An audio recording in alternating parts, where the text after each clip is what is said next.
মঙ্গলবার শিলিগুড়ি উত্তরকন্যা সংলগ্ন জ্যোতির্ময়ী কলোনি এলাকা থেকে দিয়া নামে এক নাবালিকার দেহ উদ্ধারকে ঘিরে তোলপাড় শহর শিলিগুড়ি।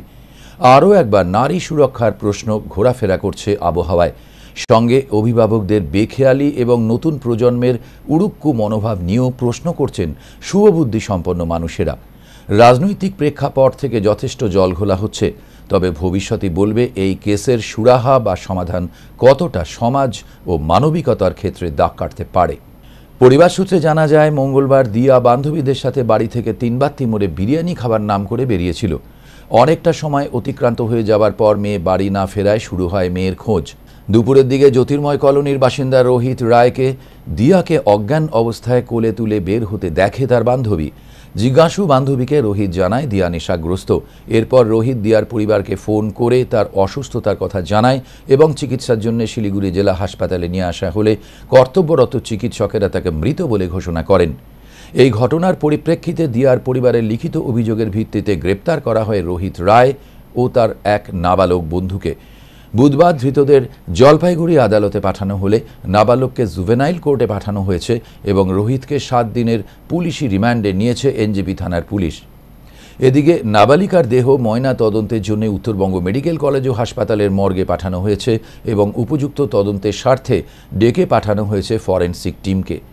এত কিছু হলেও নারীদের নিরাপত্তা নিয়ে কিন্তু প্রশ্ন তুলতে শুরু করেছেন সাধারণ মানুষ। সেই মুহূর্তে প্রতিবাদী মানুষকে সামলাতে ঘটনাস্থলে পুলিশ বাহিনী মোতায়েন করা হয়েছিল। শারীরিক নির্যাতন হয়তো করেছে আর তারপরে খুন করা হয়েছে। ওকে গলায় হয়তো কিছু দিয়ে হাত চিপে যেভাবে খুন করেছে, ও গলায় দাগও আছে, বোঝা যাচ্ছে একদম। এরকম কিরকম হতো নাকি? না না না, এর আগে কি আপনার মেয়ের সঙ্গে এই রোহিতের কোনো গোলমাল হয়েছিল? এরকম কিছু আমি শুনিনি। কতদিনের সম্পর্ক ছিল এটা? তো কিছুদিন হয়ে গেছে ভালোই, কিন্তু কখন এরকম কিছু শুনিনি আমি। কোনো অভিযোগ ছিল? না না। কেন এরকমটা করলো কি মনে হয়? কিন্তু আমি এটা শুনেছি যে ছেলেটা নাকি খুব খারাপ। কি চান এখন আপনারা? আমি চাই ওদের ফাঁসি হোক। কমপ্লেন করেছি কিন্তু যে ও নাকি এরকম মাঝে মধ্যে নাকি চটপট মারে। এই ঘটনায় শিলিগুড়ি নিউ জলপাইগুড়ি থানায় নাবালিকা খুনের দোষীদের চরম শাস্তির দাবিতে পথ অবরোধ করে বিক্ষোভ দেখানো হয় বিজেপির পক্ষ থেকে।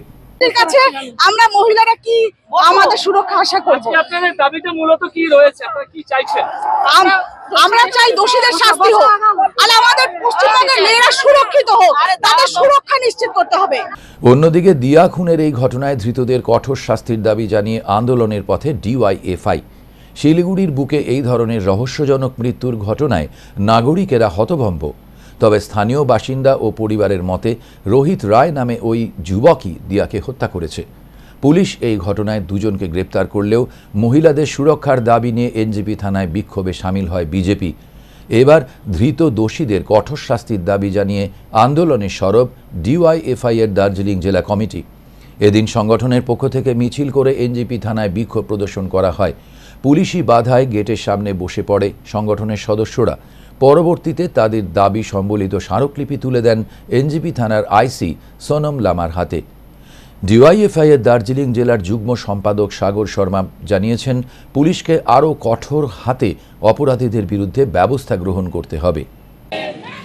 কয়েক মাস আগে আমরা কমিশনারকে ডেপুটেশন দিয়েছিলাম এই গোটা ঘটনা নিয়ে। নারীদের উপরে যেভাবে অত্যাচারগুলো হচ্ছে, কমিশনারেট এলাকাগুলোতে ঝোপঝাপ জঙ্গলগুলো মাটিকারা ঘটনা থেকে শুরু করে সব জায়গায়, এই যে কালকের ঘটনা পর্যন্ত আমরা লক্ষ্য করে দেখছি ঝোপঝাপগুলোতে এই ক্রিমিনাল খুব আইডেন্টিফাই করছে। ওইসব জায়গাগুলোতে ক্রাইমের স্পট করছে, আর পুলিশের থানা খুব কাছেই এই ঘটনাগুলো ঘটছে। 28 তারিখে আমাদের একই দাবি ছিল, নারীদের নিরাপত্তা দাবিতে আমাদের উত্তরকন্যা আমাদের ডেপুটেশন ছিল।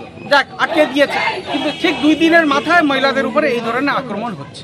এটা আমরা পুলিশকে জানিয়েছি যাতে সঠিক তদন্ত হোক।